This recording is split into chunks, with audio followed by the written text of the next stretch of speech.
Yeah, niggas think it's sweet. It's on sight, yeah. Nothing nice.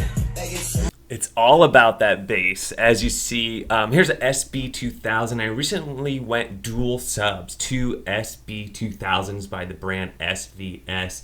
In this video, I want to show you my home theater setup, why I went with dual subs, the reasoning for it, and what I saw as the difference. I had a single sub for about a year, and then I upgraded to a second sub.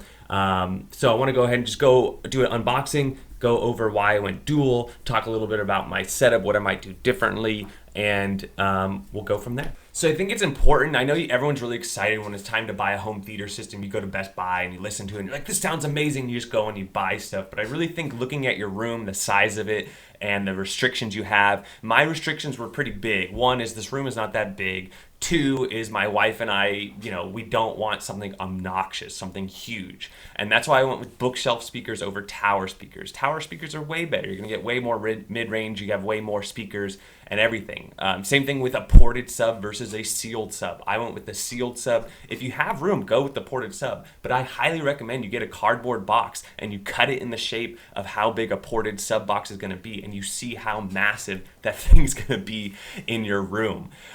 Same thing with the tower speakers. The setup I have here is great. It's amazing, especially coming from an entry-level 5.1 system before. So what I'm showing you here in the video, that's my amp. A lot of people got on me that the amp is in too tight of a spot. I actually cut out with a Dremel all the back of this TV stand, and there's also a USB fan out there. And I made this video that you're shooting right now that I'm dubbing over with audio over a year ago. The amp is still fine. It's putting out power. It's not overheating. It's working just fine. And then I have a center speaker there. These are the Prime series speakers. And now back to the subwoofer. This is an SB2000, not a PB2000. The P stands for ported. The S stands for sealed. Now, let's talk about dual subs a little bit and this SB2000. It's considered one of the best subs for your dollar. The only sub I know that comes even close is the Mono Price sub series. They have really good price to performance subs. I know that, some of these other companies, you think you're getting a good deal, but they're using, not very good products, and they skimp on the actual ability of the speakers and the amp on the back. Now here's how my second SB2000 came, so I'll do a quick little unboxing. But I have to say that if you're debating whether to go with like an SB3000 or 4000 or the 1600 series, I know they have some bigger subs. They go up to like a 16-inch sub. In my opinion, I would rather, now that I've experienced dual subs, have two smaller 12-inch subs than one bigger 16. The reason being is with one sub, it's very directional. As much as subs are pushing out air and everything, you're still, like with my setup in the left-hand corner there, that thing's doing all the drivers. Now, when you're watching movies and things like that, if the sub isn't up at a super high level, it kind of fades away and it goes in with the music when you're listening to classical music. But the minute you listen to some like rap music, some hip hop, something with a little heavier bass line, some electronic music, house music, stuff like that, it's very apparent that you have one subwoofer doing the majority of the low end power. Now, once you get a dual sub, man, let me tell you, it will fill your room with low end sound. The only thing I really changed with my setup here is the volume knob. When I paired it all up, I left the volume knob on medium, and then when I went ahead and my rear sub, the one I put it in the back of my room, I ended up putting it on a little higher volume. Now, my receiver does have dual sub inputs, but they don't have independent channels, so when you mess with the sub on the amplifier, you're really messing with them both at the same time. So my understanding is that's not much of a difference than running like a Y cable from your subs, or pairing your subs together through one coaxial cable. I do have this plugged into the LFE, and I have to say the SB2000s are plenty good. Now I want to go back to why I went with this. Actually isn't where I left the sub. The sub's behind the couch. That was a bad spot. Later in the video and later what I have now is the subs are actually in diagonal corners of the room, and it works significantly better. If subwoofers are being blocked by a chair or a couch, you will not get the same type of performance. That was a mistake I made to try to hide the sub a little bit more when you walked into the room.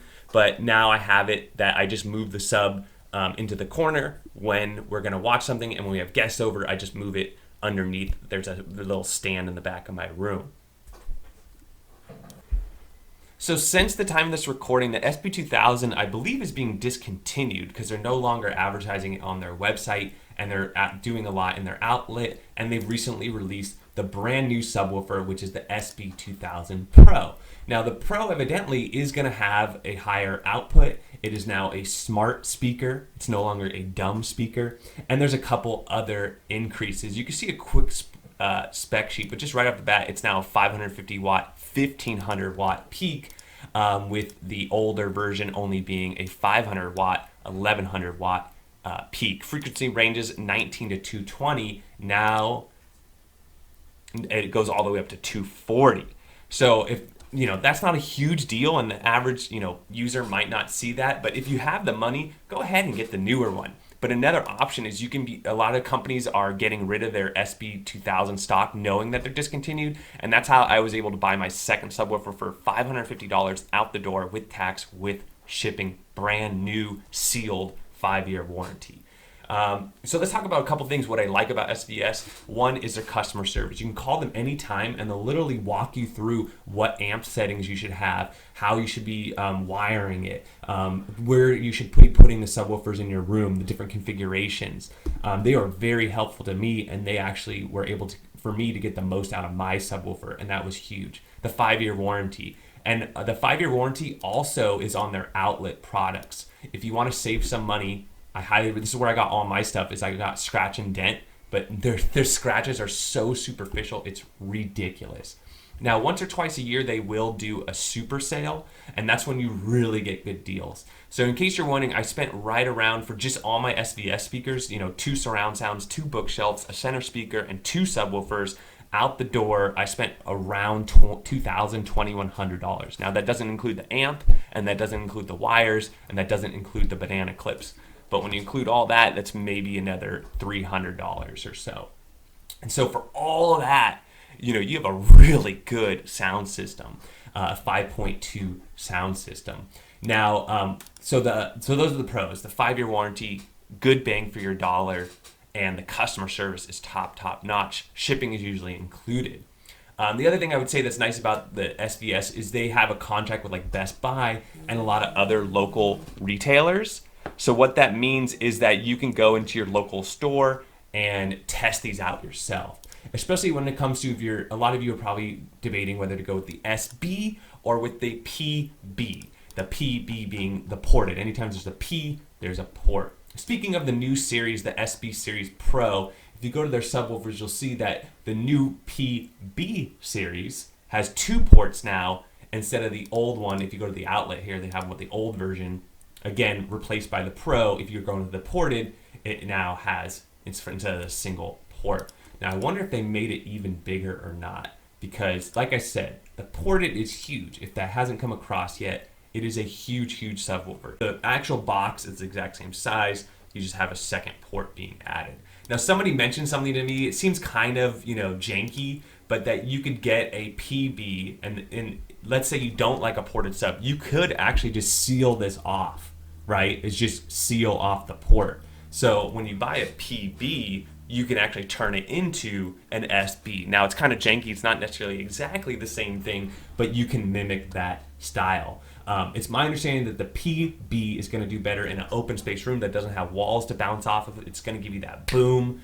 And again, you should always just go listen for yourself. Don't listen to these experts, these audiophiles. Just because it's like drinking wine. Just because they say it's a good bottle of wine doesn't mean that you're necessarily going to like it. So as much as you probably disagree with me, at the end of the day, make up the decision for yourself. Now, back to the reason for this video, which was just, to tell you how great of a subwoofer the 2000 series are, but also to go dual if you're going to go dual. As far as everything else in my setup, the prime speakers versus the ultra speakers, it's plenty good for my application. I don't see myself upgrading to the prime series anytime soon. I just want a really good, solid setup, and that's exactly what I have right now. So while I have the prime series, I just don't see a reason to necessarily upgrade yet.